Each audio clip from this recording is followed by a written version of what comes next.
A única lição que é possível transmitir com beleza e receber com proveito único e eterno, digna, valiosa, o respeito pela vida.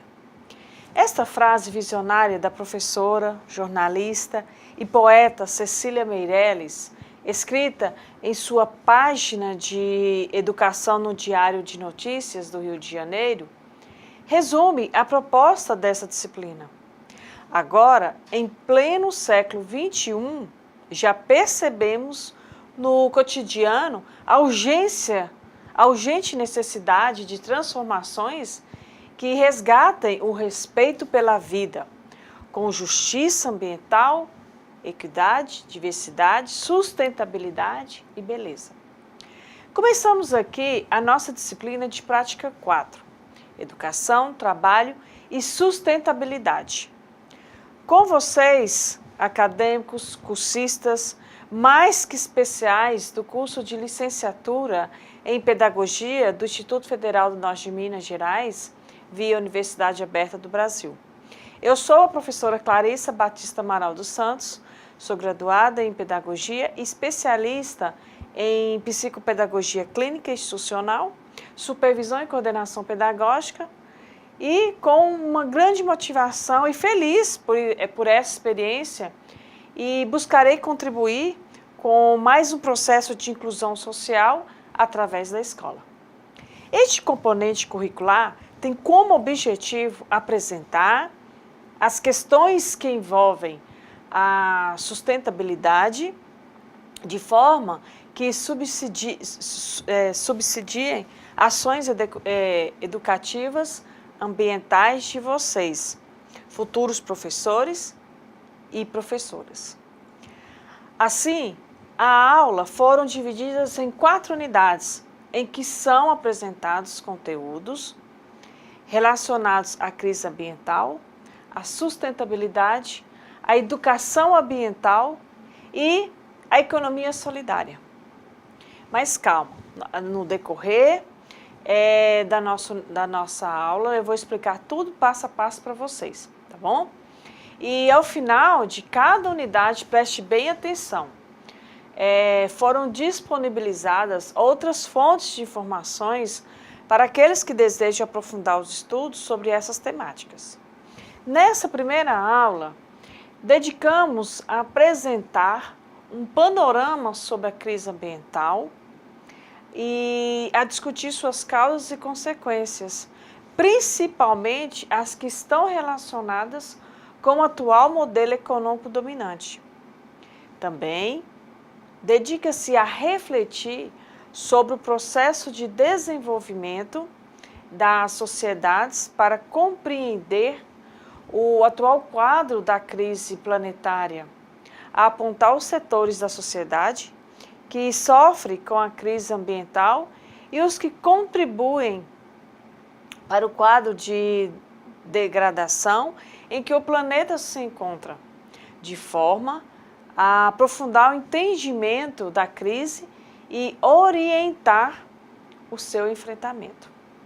Falaremos também do plano de aula, que o próximo slide será sobre isso.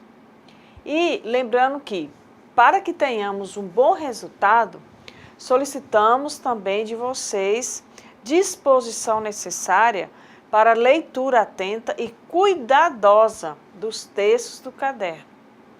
Importante para a sua aprendizagem, bem como todo o material de apoio, que vale lembrar que já nesses primeiros momentos de aula, que teremos 4 encontros, e está disponível em sua plataforma de estudos.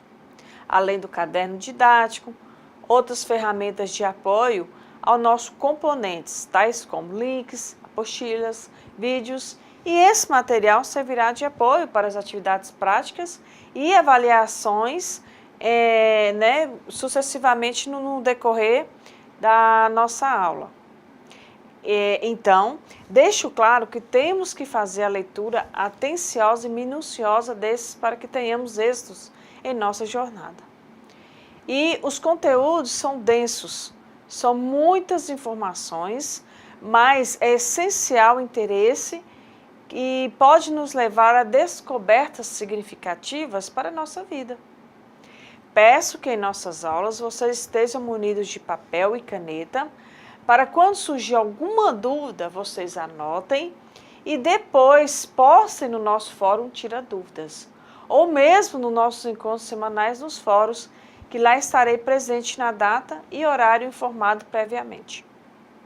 Teremos atividades de consolidação dos conteúdos em nossa plataforma de estudos, que ao realizarem com bastante, mas bastante atenção, dará-lhes plena condição para realizar de maneira objetiva e clara qualquer tipo de avaliação pertinente ao curso.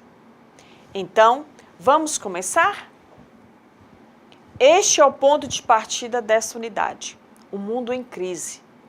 Na atualidade, estamos vivendo e assistindo, principalmente nos meios de comunicação, a uma série de situações que nos deixam atônitos e com a impressão de que estes são os últimos dias do nosso planeta. Para entendermos a discussão acerca das questões da sustentabilidade, precisamos antes compreender que, a partir desse mundo em crise, os pensamentos, as ciências, as tecnologias voltam-se para a recriação de novas formas mais sustentáveis de ser e viver no planeta. Ao contrário do sentimento de desesperança que essas situações podem nos causar, a busca incessante pela sustentabilidade é o início de uma outra forma de ver e viver no mundo. Por isso, escolhemos esse tema também para o ponto de finalização dessa unidade, que tem como objetivo facilitar a compreensão sobre as causas e consequências da crise ambiental e sua complexidade nos dias atuais. A segunda metade do século XX, o início deste século, foram marcados por incontáveis eventos de devastação ecológica e humana também, que nos indicam a finitude do planeta Terra e a fragilidade das pessoas diante de tamanhas catástrofes, enchentes e secas excessivas, contaminação do ar, do solo e da água, extinção de animais e de planetas, furacões, ilhas e montanhas de lixo, miséria e fome, intolerância entre as pessoas, guerras, entre outros acontecimentos. Muitos são os problemas que vêm degradando o nosso planeta e ameaçando uma camada significativa da população mundial. Neste item, nos dedicaremos a apresentar informações acerca de algumas dimensões dessa crise. Compreendemos que os problemas são muitos. Pense em algum deles para começar a envolver-se nessa temática. Podem ser acontecimentos atuais ou que já ocorreram há alguns anos e que representam situações na degradação ambiental. Mas antes de explicar, calma que eu vou explicar mais detalhadamente essa unidade. Eu vou explicar para vocês um pouco sobre o plano de curso. Eu só dei um aperitivo para vocês, tá bom? Mas eu quero explicar para vocês agora sobre a ementa do nosso curso e sobre o plano de curso nosso, ok? Vamos lá. Curso Pedagogia, período, quarto período. A nossa disciplina é Prática 4 e a nossa carga horária é 60 horas. A ementa Sustentabilidade, a crise ambiental, causas da crise ambiental, seres inconformados, a busca pela superação da crise ambiental, discussão sobre a sustentabilidade, sustentabilidade e seus significados, educação ambiental e suas ramificações, diálogo entre a educação ambiental e economia solidária, possibilidade de uma sustentabilidade ecológica, econômica, social, cultural e política.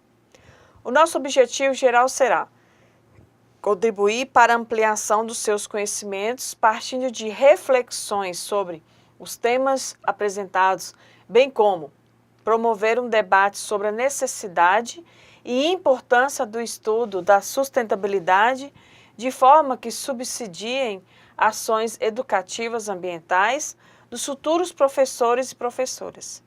Objetivos específicos: focalizar na importância da sustentabilidade, descrever o seu significado foi e é apropriado no contexto ambiental por diferentes segmentos da sociedade ao longo do tempo, e refletir sobre a educação ambiental com a finalidade de ampliar a compreensão sobre a atual crise socioambiental, de entender o que significa o humano na natureza, como qualificar e dimensionar o tipo de relação e de impacto que ocasionamos.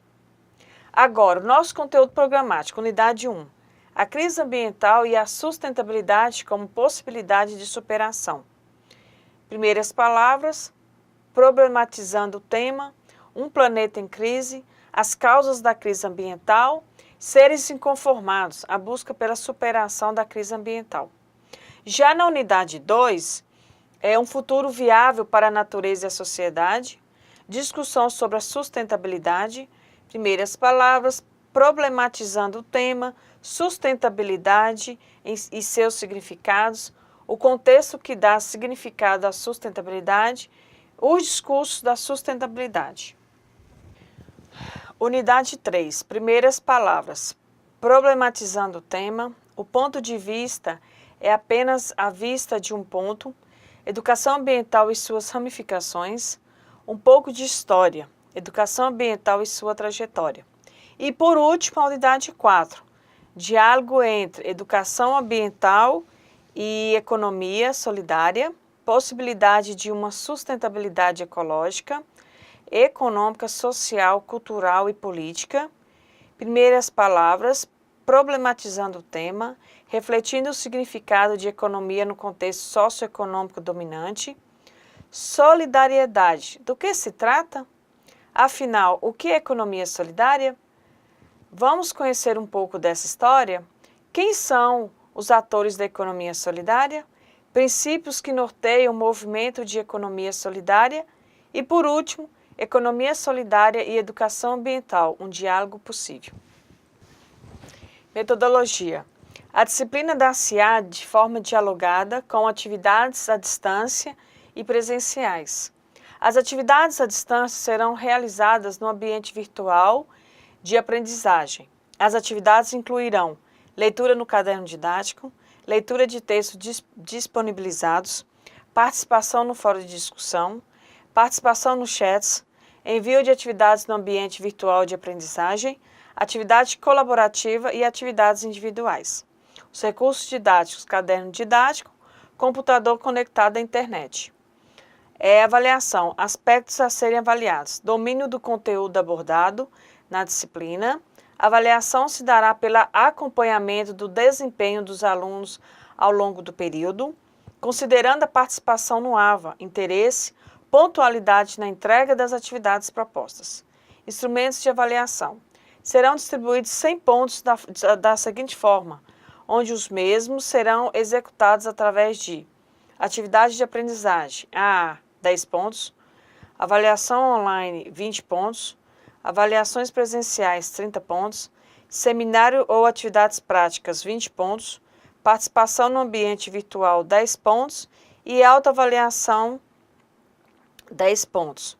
Estudos orientados individuais, nota inferior a 60%, atividade avaliativa, 30 pontos, avaliação presencial, 40 pontos e avaliação online, 30 pontos. Vejamos os slides que seguem alguns exemplos dos principais problemas, o qual falamos mas bem no início da nossa aula. Vamos lá. Observe a vista da cidade de São Paulo e a clara poluição do ar. O desenvolvimento dos grandes centros urbanos e o consumo cada vez mais exagerado dos humanos são os grandes responsáveis por tornar o mundo cada dia mais poluído. A poluição é um problema real que atinge o ar, a água e o solo, tornando-se cada vez mais acentuada graças às nossas atitudes. Então, a poluição atmosférica urbana vem sendo um dos maiores problemas que assolam a nossa sociedade. Não só dos países industrializados, não, mas também daqueles que em desenvolvimento. Por quê? Porque com o aumento das emissões atmosféricas nas últimas décadas, são notáveis os impactos causados pela poluição atmosférica nas comunidades e no meio ambiente, que é lógico, são afetados negativamente, de modo constante pelos níveis elevados de poluição do ar, visto que a qualidade do ar é diretamente influenciada pelas distribuições de emissões veiculares industriais, bem como a intensidade das mesmas revela-se de crucial importância para estudo dessas emissões. O Brasil está entre os países que sofreu um notável aumento na motorização individual, fato que implica na intensificação do tráfego de veículos nos grandes centros urbanos e nos congestionamentos cada vez mais frequentes. Além disso, o crescimento do número de veículos causa impactos negativos no meio ambiente devido à poluição sonora e do ar. Em apenas 5 décadas contadas, do ano de 1950 ao ano de 2000, houve um aumento da emissão de gás carbônico, CO2, de forma rápida e intensa, como nunca antes observado na história do planeta.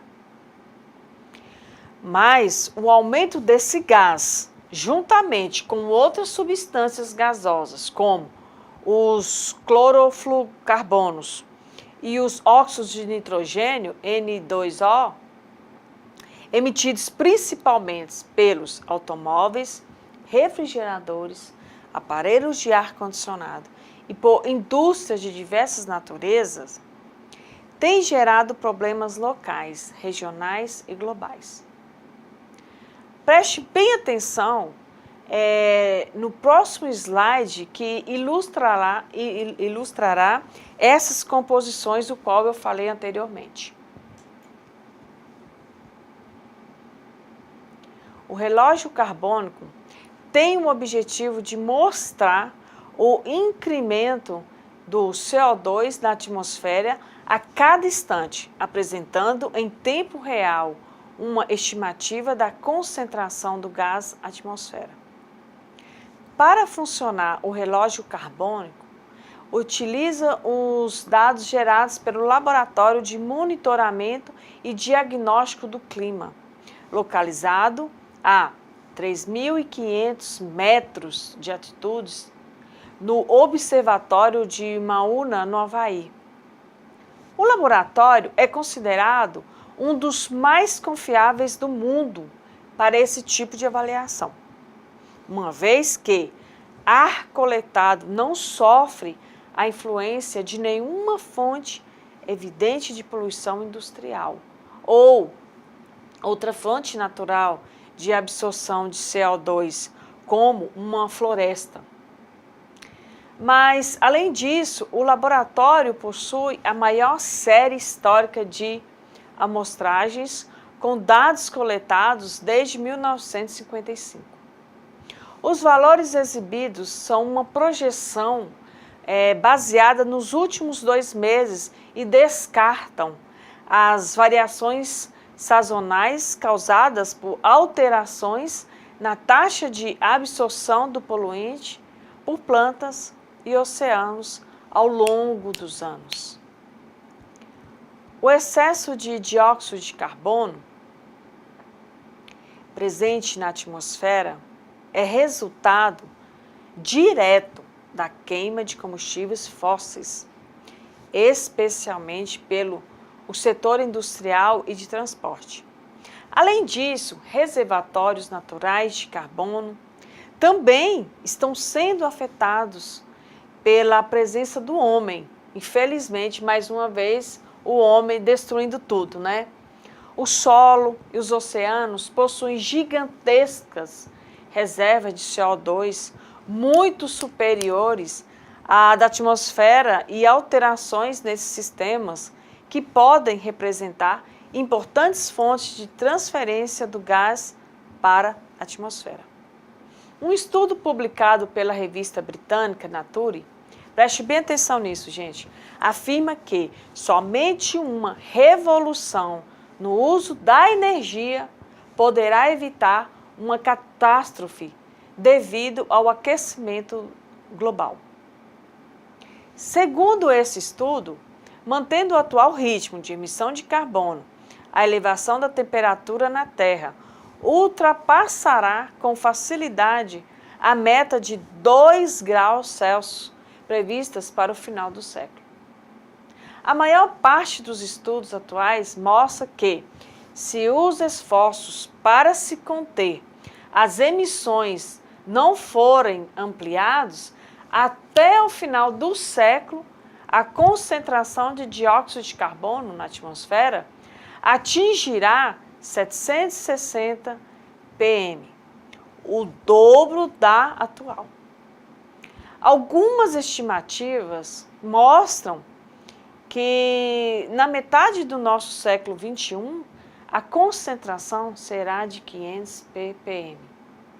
De acordo com os cientistas, para que essa temperatura não ultrapasse a marca de 2 graus Celsius até o final do século, é necessário que a quantidade de CO2 emitida não ultrapasse a 1.000 gigatoneladas até o ano de 2050, considerando que apenas nos primeiros 7 anos do século XXI, a humanidade já emitiu aproximadamente 250 gigatoneladas.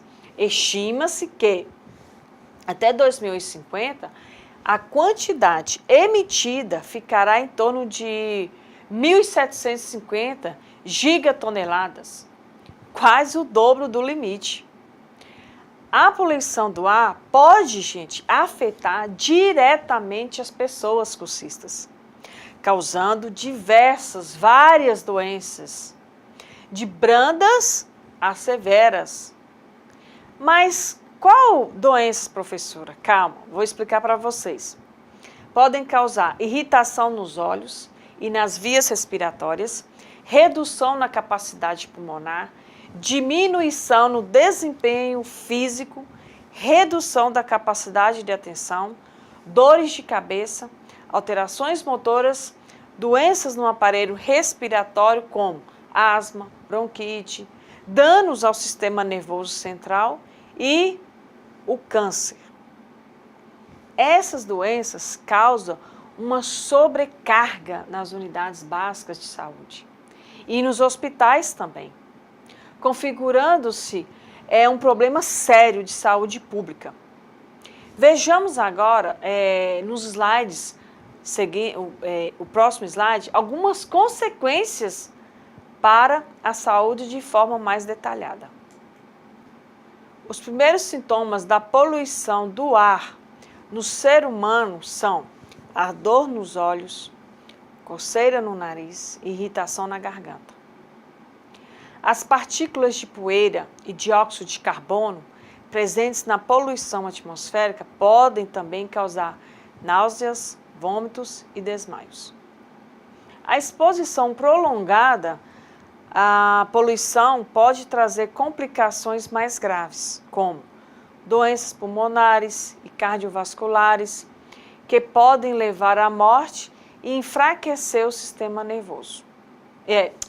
O sistema imunológico.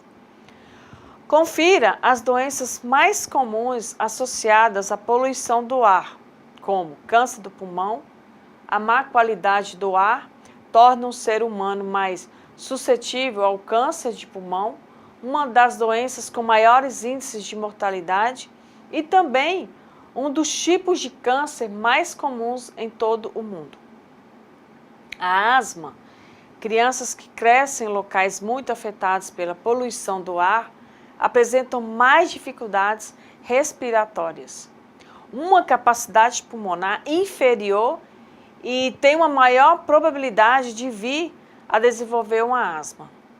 Renite, bronquite, que a renite é um tipo de alergia que se manifesta no nariz e nos olhos, enquanto que a bronquite, que pode ser aguda ou crônica, é uma inflamação dos brônquios. Alzheimer e Parkinson, a inalação a longo prazo de partículas de metais poluentes e tóxicos como mercúrio, cádmio e compostos de chumbo, que também estão presentes na poluição atmosférica, podem também dar origem a distúrbios de ansiedade e doenças como Alzheimer e Parkinson.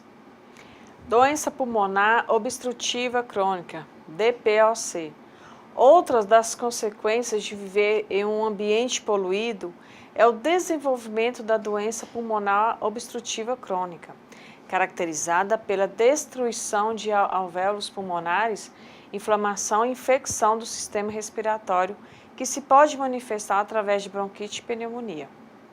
A emissão de poluentes no ar pode ainda afetar as espécies vegetais que podem ter seu desenvolvimento comprometido, pois o depósito de partículas nas folhas pode prejudicar a absorção de luz, dificultando a realização da fotossíntese, processo pelo qual ocorre a produção do oxigênio O2, essencial para a existência de vida no planeta.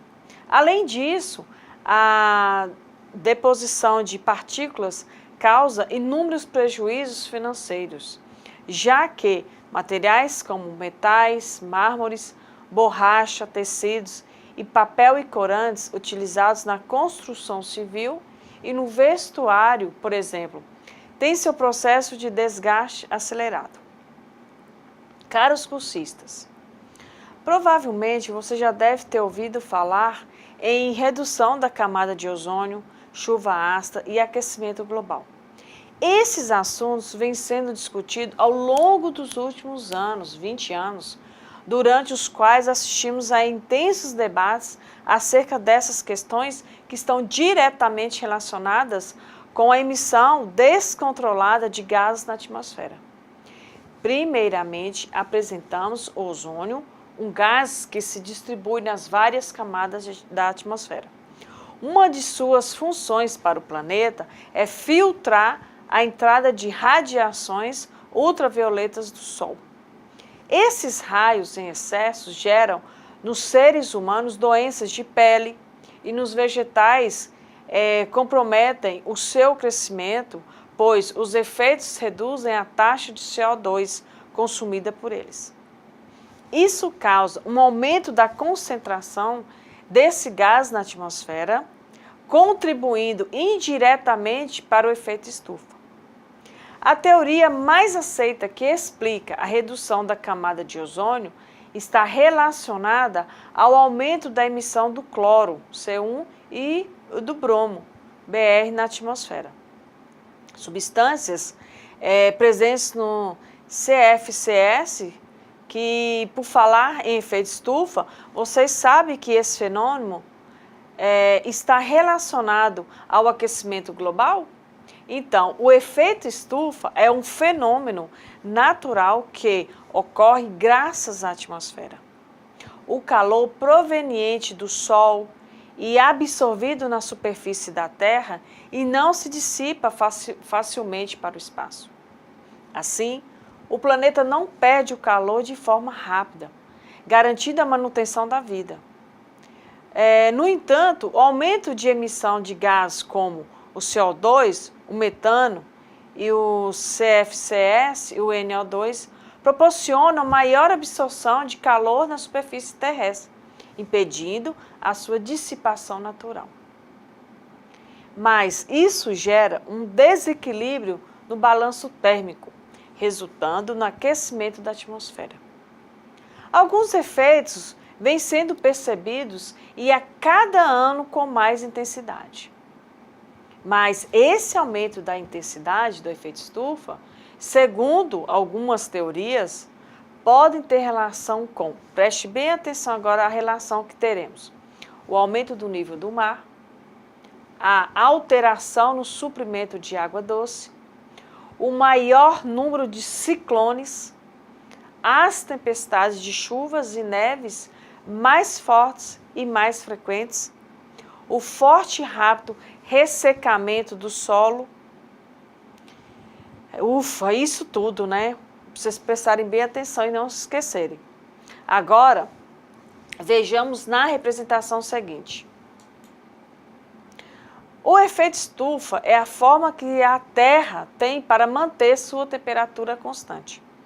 A atmosfera é altamente transparente à luz solar, porém cerca de 35% da radiação que recebemos vai ser refletida de novo para o espaço, ficando os outros 65% retidos na Terra.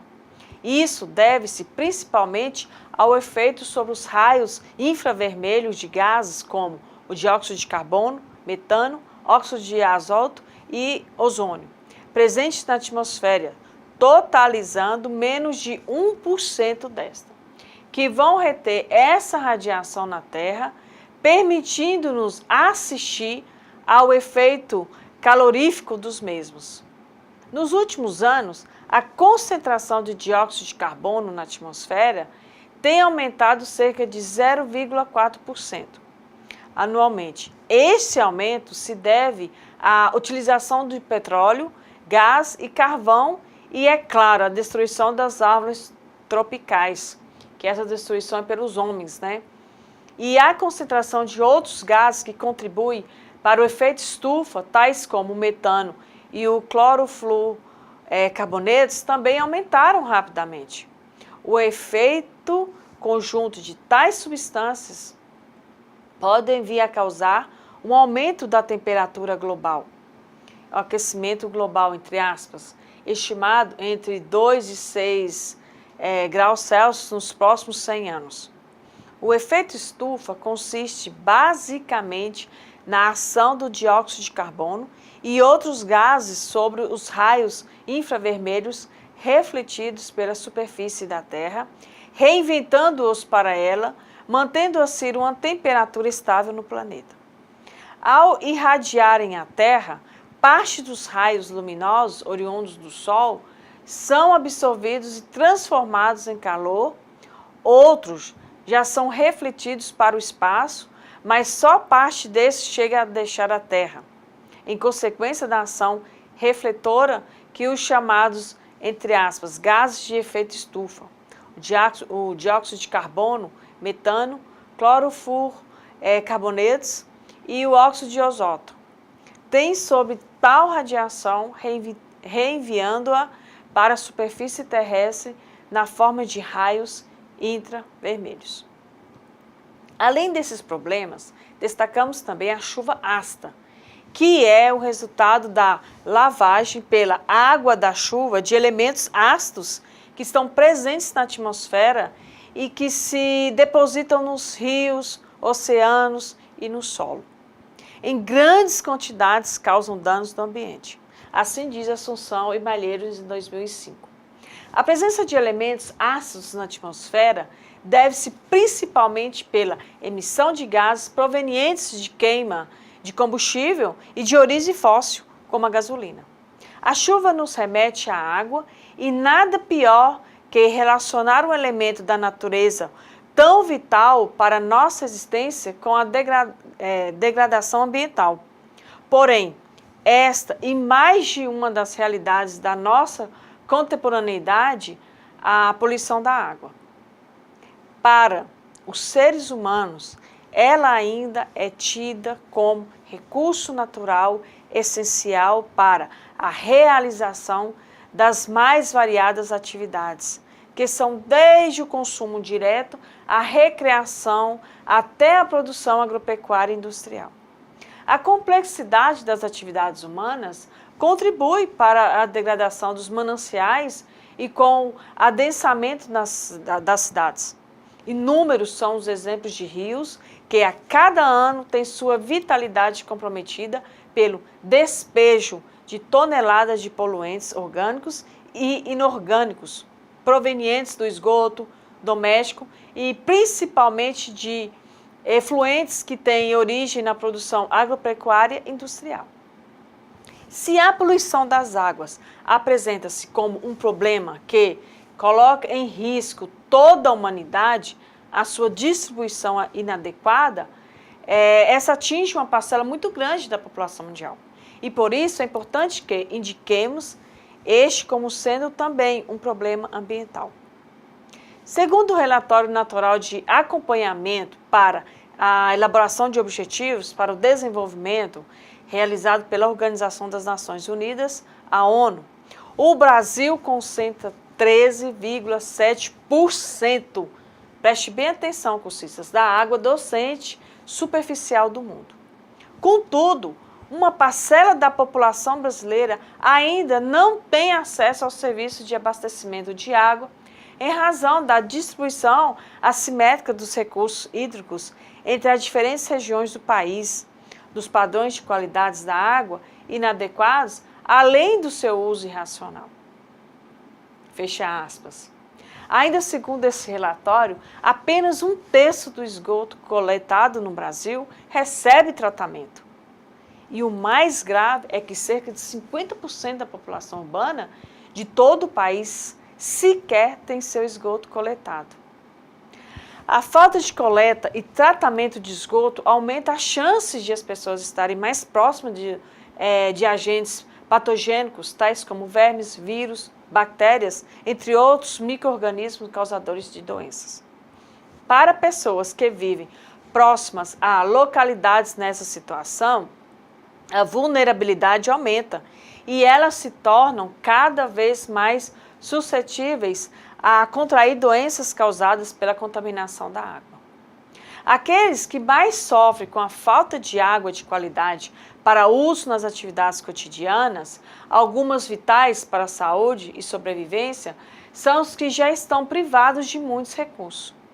Esse mesmo relatório citado indica que 41,5% das moradias urbanas em todo o país apresentam algum tipo de inadequação habitacional, seja em relação ao adensamento excessivo, seja por carência de serviços de água e esgoto, direitos de propriedade mal definidos, não conformidade com os padrões edilícios ou moradia construídas com materiais não duráveis. Atenção, cursistas! Ilustramos alguns desses problemas para melhor entendimento. Vejamos agora os slides que seguem. A presença de componentes estranhos na atmosfera, principalmente óxidos de nitrogênio e de enxofre, tem sido responsáveis pela ocorrência das chuvas ácidas.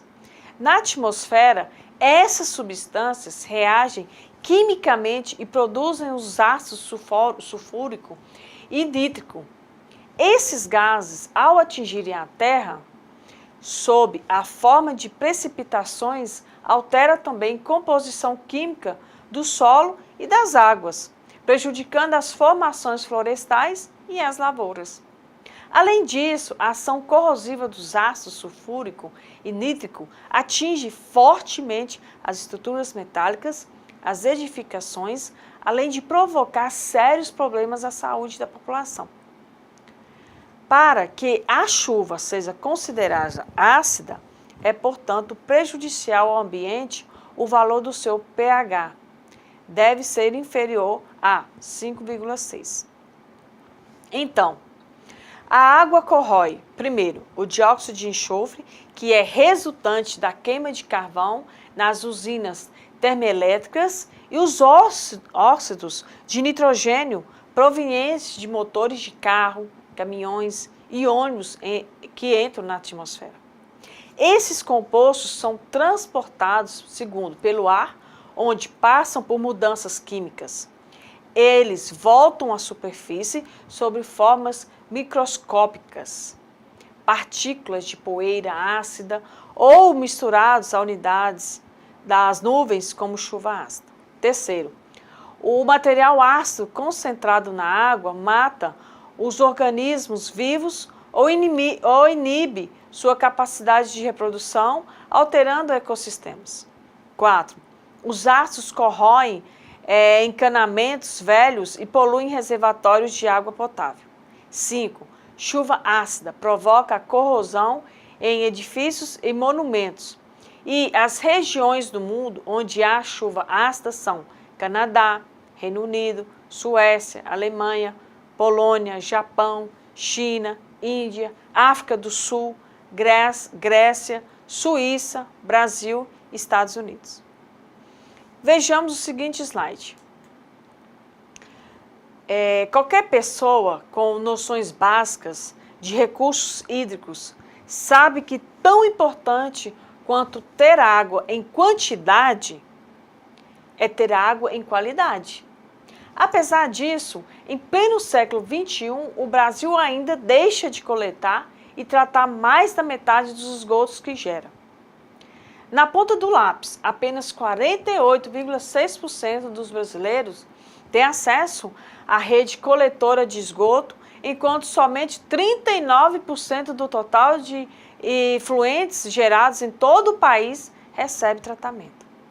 Os dados referentes ao ano de 2013 foram atualizados recentemente no Sistema Nacional de Informações de Saneamento Básico do Ministério das Cidades. O saldo dessa equação é simples. O esgoto que não é coletado nem tratado tem passe livre para poluir o meio ambiente, o que compromete a disponibilidade de água limpa e encarece os custos de tratamento. Por mais insólito que pareça, existem mais casas no Brasil com um aparelho televisor do que com banheiro ligado à rede de esgoto. Segundo dados do PNAD, a televisão está presente em 97,2% das casas. Foi apenas em 2007 que o Brasil estabeleceu diretrizes nacionais para o saneamento básico, por meio da Lei 11.445, no ano de 2007. Essa mesma lei reconheceu o valor universal de acesso à água como um princípio que alude a uma responsabilização do Estado e dos operadores pelo fornecimento adequado de serviços de água à população do território sobre o qual tem responsabilidade. Ainda assim, foram precisos mais 6 anos para o país aprovar, em 2013, o Plano Nacional de Saneamento Básico, que prevê a universalização do acesso à água potável nas áreas urbanas. Já para coleta e tratamento de esgoto, a meta é atender 93% das áreas urbanas até 2033, no melhor cenário. A necessidade de saneamento para todo o país é urgente, mas o caminho para sua universalização ainda parece um sonho bem distante. A situação das moradias precárias é mais grave nos grandes centros urbanos. Um exemplo disso é a cidade de São Paulo, onde no início de 2010 as intensas chuvas causaram consequências desastrosas, como o alagamento de bairros inteiros que foram criados em locais ou de risco nos próximos aos rios. Esses bairros sofrem frequentemente com enchentes e deslizamentos que destroem o pouco patrimônio dos seus moradores ou até mesmo os que levam à morte, atraindo pessoas, principalmente em busca de melhores oportunidades de trabalho. Os grandes centros urbanos, ano após ano, têm sua população acrescida. E esse crescimento populacional não é acompanhado pelos investimentos necessários que garantem a qualidade de vida de toda a população. Para conter gastos de cofres públicos, no ano de 2001, foram reduzidos investimentos federais para o saneamento básico e que, por outro lado, no período de 1995 a 2001, houve um aumento dos recursos destinados à habitação, porém, ainda está aquém das necessidades reais, representando menos de 20% dos investimentos nessa área. O mais crítico dessa situação é que parte dos investimentos é destinada às regiões mais ricas do país e para as classes econômicas mais altas, junto com o acesso restrito à água e às precárias moradias. Uma gama alta da população mundial, em particular a brasileira, que convive com a falta de alimentos ou escassez de nutrientes. As moradias precárias, como as favelas, são acompanhadas pela ausência da infraestrutura. Para o crescimento de qualquer cidade, se faz necessária a expansão de todo o serviço público, como distribuição de água, rede de esgoto, energia elétrica, pavimentação, entre outros. As áreas urbanas, onde vivem as famílias pobres, geralmente são desprovidas de escolas, postos de saúde, policiamento e demais infraestruturas. Em geral, favelas e demais bairros marginalizados surgem de modo gradativo em áreas de terceiros, especialmente no governo.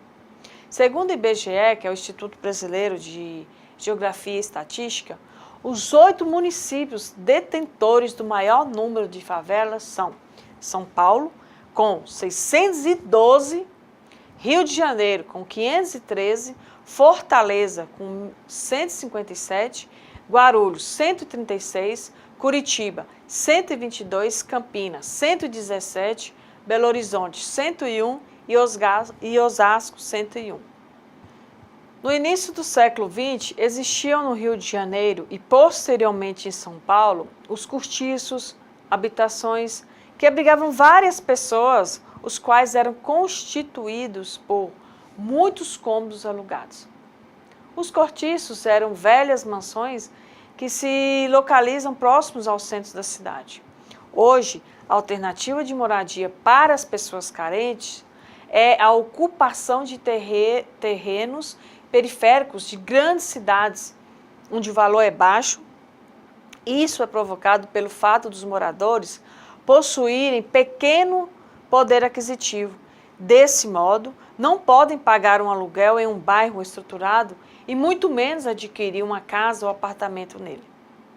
Além disso, nas grandes cidades, os imóveis têm alcançado valores extremamente elevados, distantes da realidade de grande parte da população.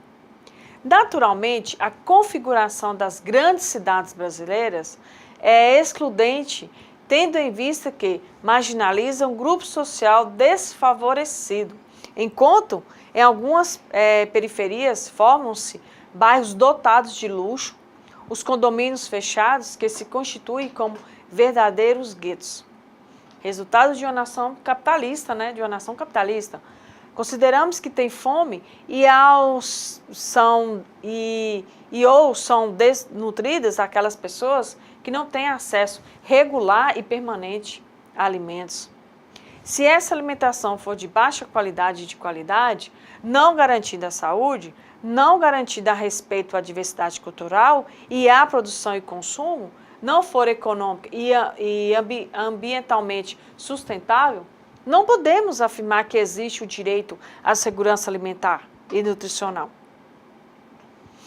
O acesso à alimentação de qualidade está relacionado principalmente à renda.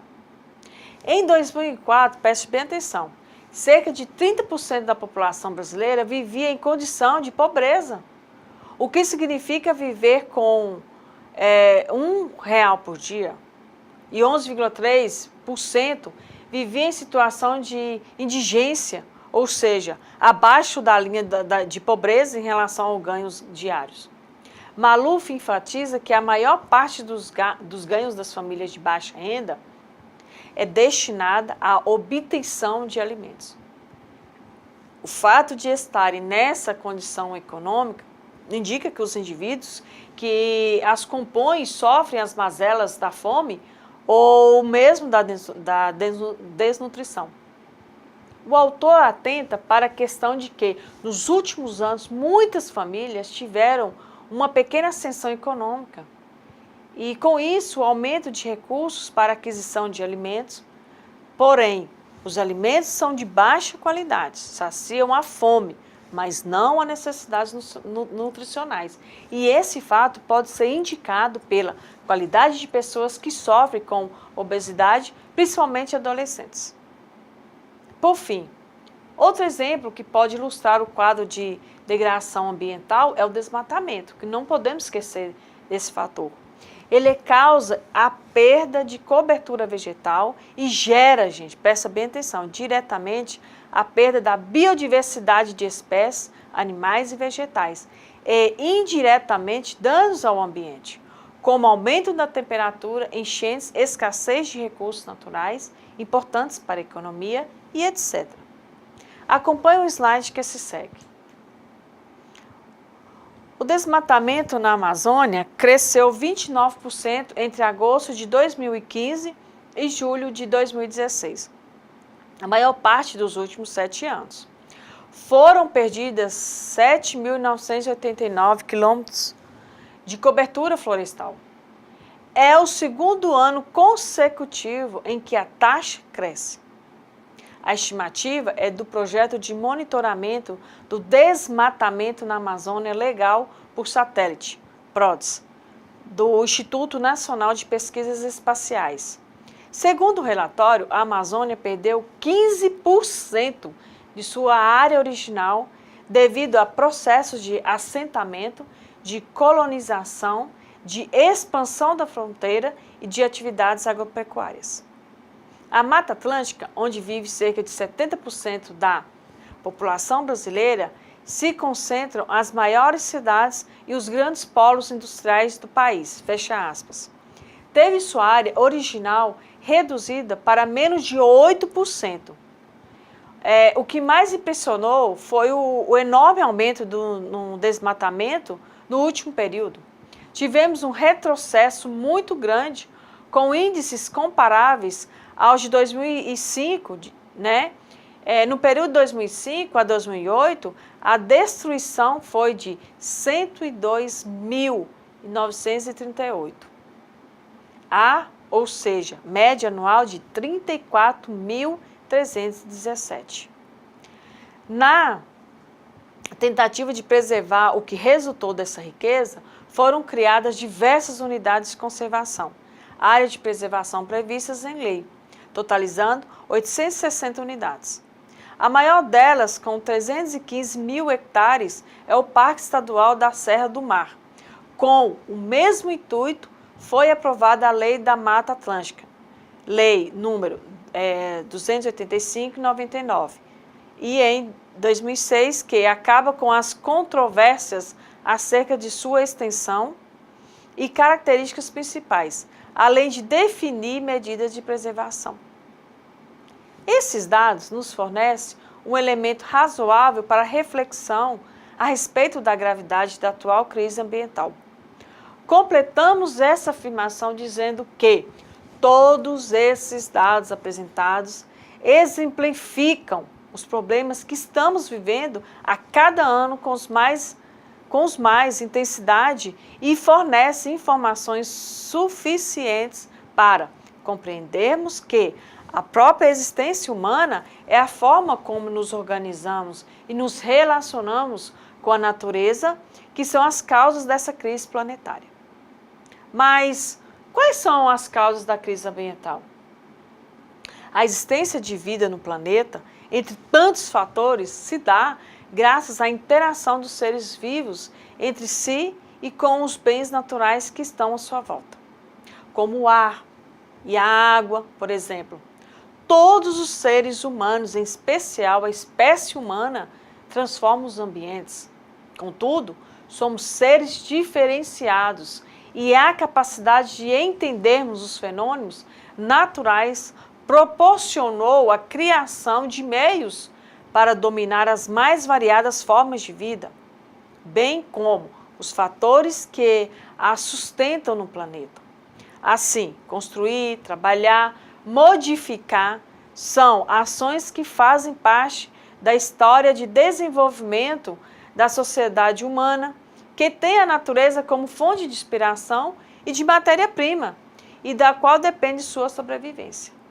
O sentido da palavra viver ultrapassa o da palavra sobreviver, já que para os seres humanos a vida é mais do que nascer, comer, beber, deixar descendentes e morrer. Viver passa pelas relações pessoais, pelas estruturas sociais, pelo desenvolvimento intelectual, pelo trabalho, pelo lazer e pela busca da felicidade. A interação do ser humano com a natureza pode gerar alterações que não ameaçam a vida nas suas mais variadas formas ou seus respectivos habitats. Contudo, principalmente nos últimos 100 anos, essas alterações caminham para a degradação e muitas delas comprometem de forma irreversível a diversidade de vida no planeta devido à sua intensidade, frequência e velocidade. A espécie humana, o Homo sapiens, tem uma história muito recente na Terra. Se levarmos em consideração que nosso planeta tem aproximadamente 4 bilhões de anos e que os primeiros homicídios surgiram há cerca de 50 anos, hominídeos surgiram há cerca de 50 mil anos, a presença humana na face da Terra corresponde a algo no entorno de 0,001% da idade do planeta. Entretanto, a interferência que essa jovem espécie de sábios foi capaz de provocar no planeta não é mais desprezível e insignificante. Pelo que se tem notícia, desde que a vida surgiu na face da Terra, nenhuma outra espécie biológica foi capaz de provocar desequilíbrios ecológicos na proporção e magnitude da atual crise ambiental. Simplesmente, nenhum outro organismo foi capaz de alterar a biosfera como o Homo sapiens. Assim, o ser humano não apenas interage com a natureza, mas se apropria dela de forma a suprir as precisões para sua existência, que ao longo da história foi se tornando mais complexa à medida que suas necessidades foram estendidas. Isso significa dizer que, além de interagir com a natureza, como os outros seres vivos que se alimentam, defecam, se reproduzem e morrem, o ser humano também se apropriou dela. Por exemplo, ao domesticar plantas e animais, ao extrair recursos minerais e vegetais, ao transformar a paisagem e fazer desses elementos parte das diferentes culturas. Existe a intenção de domar a natureza de forma a transcender a interação entre seres bióticos. Por exemplo, animais e vegetais e fatores abióticos, por exemplo, água, ar e solo. Zione argumenta que a interação e a apropriação que o ser humano fez e faz da natureza contribui para a constituição das multidimensões da vida humana, da produção, da sociedade, da representação simbólica do mundo e das relações sociais e de poder. Teóricos que estudam as bases sociológicas e fisiológicas e filosóficas da crise ambiental remontam à modernidade como contexto em que emergem importantes mudanças no pensamento da humanidade que influenciaram fortemente na relação entre seres humanos e natureza. Entre elas, aquelas que marcam historicamente o início desse processo são o pensamento cartesiano, que trouxe à luz a razão como sendo o único meio de conhecer a verdade, e o antropocentrismo extremista, que coloca a existência da natureza em função do bem-estar do ser humano. Essa visão contribuiu para a ruptura do ser humano como seu entorno e possibilitou o estabelecimento de uma visão de mundo que coloca a sociedade em oposição à natureza. Pensamentos que emergem na modernidade, que deram uma parcela da humanidade, homem, europeu e branco, uma cerca superioridade que legitimina o domínio da natureza. Grum, 2010, página 63. Nesse contexto, cursistas, ao longo do tempo, que foi marcado pelas grandes navegações, pelo estabelecimento de estados governados por reis e rainhas absolutistas, pelo fortalecimento da ideia e de ciência como o único caminho que leva à verdade e ao entendimento da realidade, pela colonização de sociedades ditas como inferiores e que se estabeleceu e fortaleceu o sistema denominado de capitalista. O capitalismo é o sistema econômico que mais desenvolveu as forças produtivas da humanidade e mais estimulou o crescimento da economia e da população. Mas, ao mesmo tempo, se transformou num sistema com maior impacto negativo no meio ambiente e com maiores efeitos destrutivos sobre o capital natural do planeta. Por outro lado, a produção em série, o acúmulo de capital por poucas pessoas que detêm os meios produtivos, a venda da forma de trabalho por valores aquém dos reais, causando a exploração dos trabalhadores e a sua alienação. Além disso, gerou a má distribuição de riquezas e o uso exacerbado da natureza, base de toda a matéria-prima que alimenta os variados processos produtivos. No decorrer do século XX, a expansão do capitalismo ganha dimensão mundial, principalmente no Ocidente. Os países são industrializados, tornaram-se fontes de matéria-prima para os processos produtivos diversos. Com isso, grandes modificações da natureza começaram a ganhar dimensão, também globais. Robson, ao relatar e analisar os fatos históricos do período pós-Segunda Guerra Mundial, escreve que os subprodutos, entre aspas, da expansão econômica, a poluição e a deteriorização ecológica dos países desenvolvidos já se faziam notar, porém, eram vistos como consequências naturais do próprio processo produtivo. Por quê? Porque a ideologia de progresso dominante tinha como certo que o crescente domínio da natureza pelo homem era a medida mesma do avanço da humanidade. A industrialização dos países socialistas foi, por isso, particularmente cega às consequências ecológicas da construção maciça de um sistema industrial algo arcaico, baseado em ferro e fumaça. Mesmo no Ocidente, o velho lama do homem de negócio do século XIX, onde tem lama, tem grana, ainda era convincente, sobretudo, para construtores de estradas e incorporadores imobiliários. Além da exploração da natureza como recurso infinitamente disponível às necessidades de produção, os setores dominantes também colonizaram outras sociedades com a finalidade de buscar matéria-prima e força de trabalho barata. Assim, sociedades de desenvolvimento cultural, diferente da ideologia dominante e que por isso são entendidas como inferiores, as africanas, as indígenas, as americanas, as indianas, entre tantas outras, tiveram e ainda têm sua população dominada e escravizada, suas terras saqueadas, exploradas e exauridas, em nome do aumento da produção e do enriquecimento de grandes corporações. Até esse momento, podemos dizer que a crise ambiental tem forte relação com a maneira que historicamente a humanidade entende e se relaciona com a natureza. Ao se colocar como externa a ela, justifica seu uso exacerbado para finalidades produtivas. Assim diz Leff, em 2003, página 15. Vai além e afirma que a crise ambiental é a crise do nosso tempo.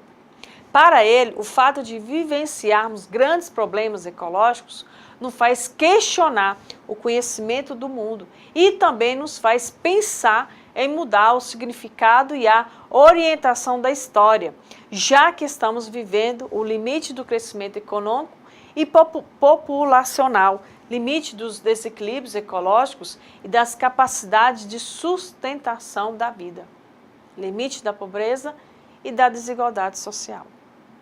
O autor ainda completa argumentando sobre a crise do pensamento ocidental e questiona a racionalidade produzida pela modernidade que fragmentou a ciência e a tecnologia.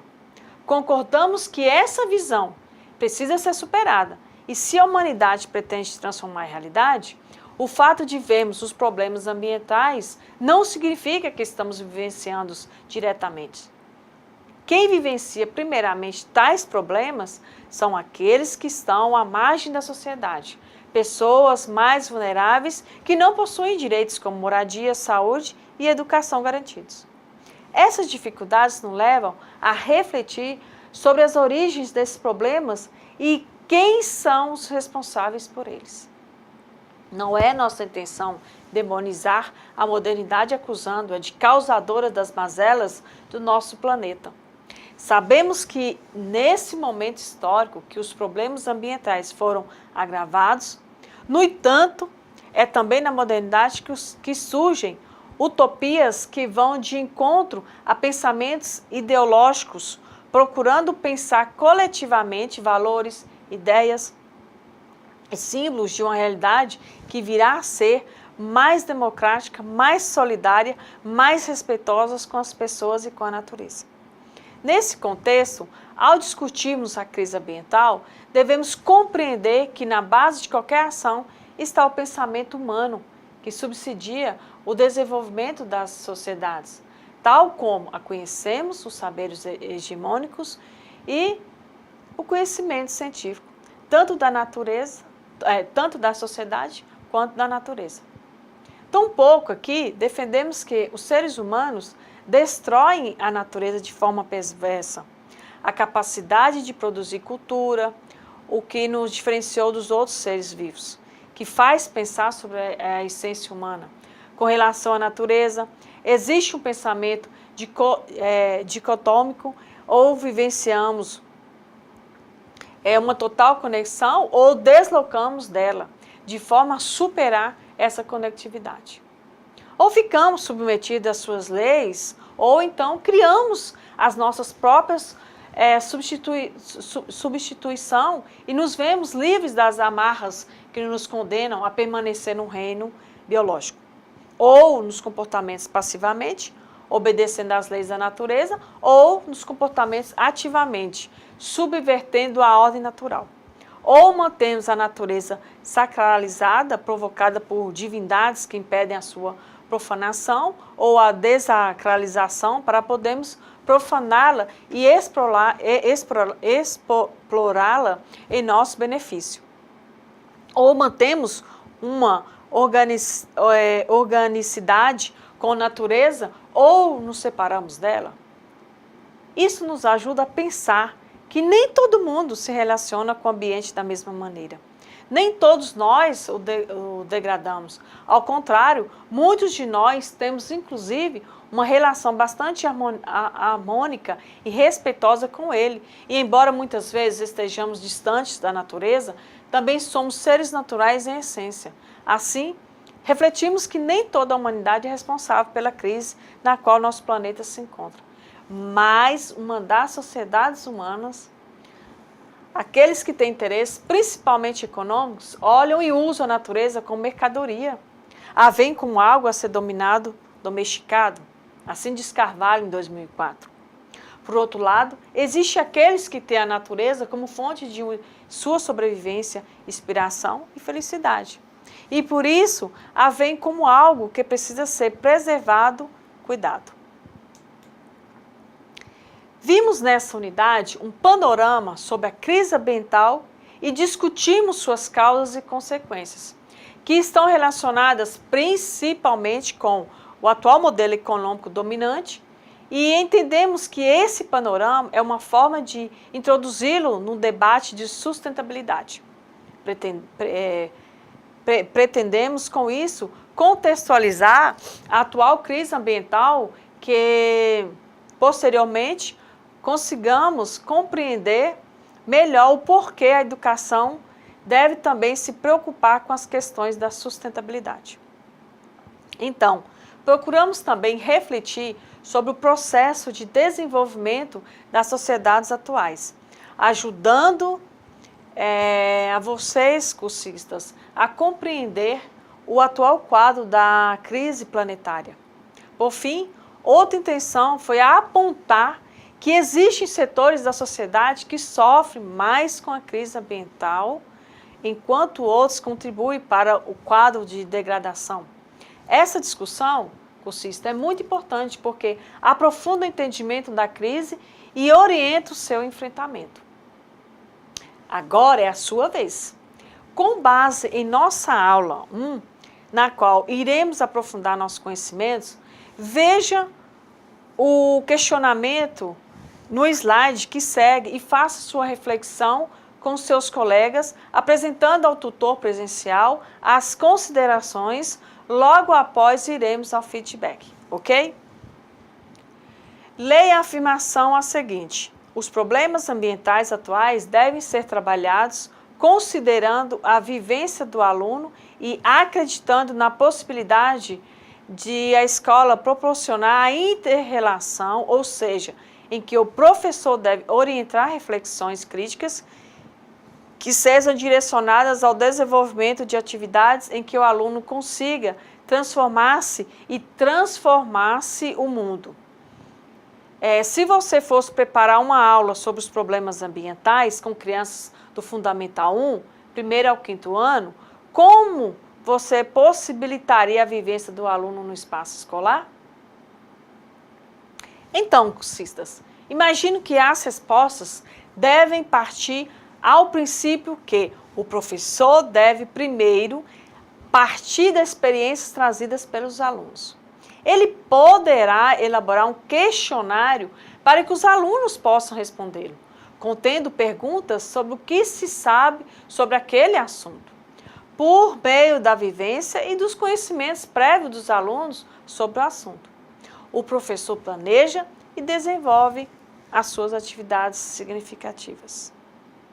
Por fim, caros cursistas, caros futuros pedagogos e pedagogas, deixo minhas concepções de que essa imagem do mundo nos aterroriza e nos coloca em uma posição muitas vezes de prostração. Será que nosso destino será traçado a ter um fim e estamos apenas esperando, conformados, entendendo o fim do mundo como o caminho natural da humanidade? Ou será que é possível transformar essa realidade? Os seres humanos têm em transformar o ambiente que vivem. Se, por um lado, essa transformação causa tantas destruições, por outro lado, temos essas capacidades intrínsecas que pode ser revestida em ações mais humanas que promovam a preservação dos recursos e visem a sustentabilidade do ambiente. Não podemos ser ingênuos e acreditar que a natureza deve ser intocada, imaculada, pois precisamos dela para sermos aquilo que somos ou que podemos ser. Assim diz Carvalho. Ele nos alerta para que não tenhamos a ideia de que a presença humana é o câncer do planeta, já que pertencemos e interagimos com a vida social, natural e cultural. Nem sempre nossas ações são destrutivas, elas podem e devem ser sustentáveis. A autora ainda aponta que a interação humana pode, inclusive, aumentar a biodiversidade, por exemplo, nas comunidades ribeirinhas indígenas, que têm uma relação mais intrínseca com a natureza. Paulo Freire, em 2000, aponta que somos seres inacabados e que, embora estejamos sendo fortemente influenciados pela estrutura econômica, tão ardilosa em criar meios para nos seduzir, nos moldar, não somos a ela determinados e sim condicionados. Isso significa que temos o potencial para sairmos dessa condição, pois, a partir do entendimento profundo dos condicionamentos condicionantes da realidade, nos capacitamos para intervir no mundo. Em uma carta intitulada O Direito e o Dever de Mudar o Mundo, Freire revela a tarefa progressista de estimular a possibilitar a capacidade de intervenção no mundo ao invés de prostrar-se diante de tantos problemas. Se progressista coerente deve permanentemente testemunhar aos filhos, aos alunos, às filhas, aos amigos, a quem quer que seja a minha certeza de que os fatos sociais e econômicos, históricos ou não, se dão dessa ou daquela maneira porque assim teriam de se dar. Mas ainda que não se acham imunes de nossa ação sobre eles, não somos apenas objetos de sua vontade, a eles adaptando-os como sujeitos. Também lutando por outra vontade diferente, a de mudar o mundo, não importando que essa briga dure um tempo tão prolongado, que às vezes nela sucumbam gerações. Em se tratando de questões ambientais, da crise ambiental, podemos tornar essas palavras como ponto de base para a interação com o ambiente, para que este se torne cada vez mais sustentável. Ou seja, precisamos compreender as causas e as consequências da crise ambiental e, diante de tal realidade, agir para mudar a realidade. Essa mudança passa por superar a concepção da natureza como algo que deve ser dominado, firmado, muitas vezes de maneira hegemônica, visão que, por vimos, contribuiu para a própria forma de interação com o ambiente que nos cerca. Grande abraço para vocês, aguardo nos nossos fóruns e no nosso encontro semanal. Até a próxima, bye bye!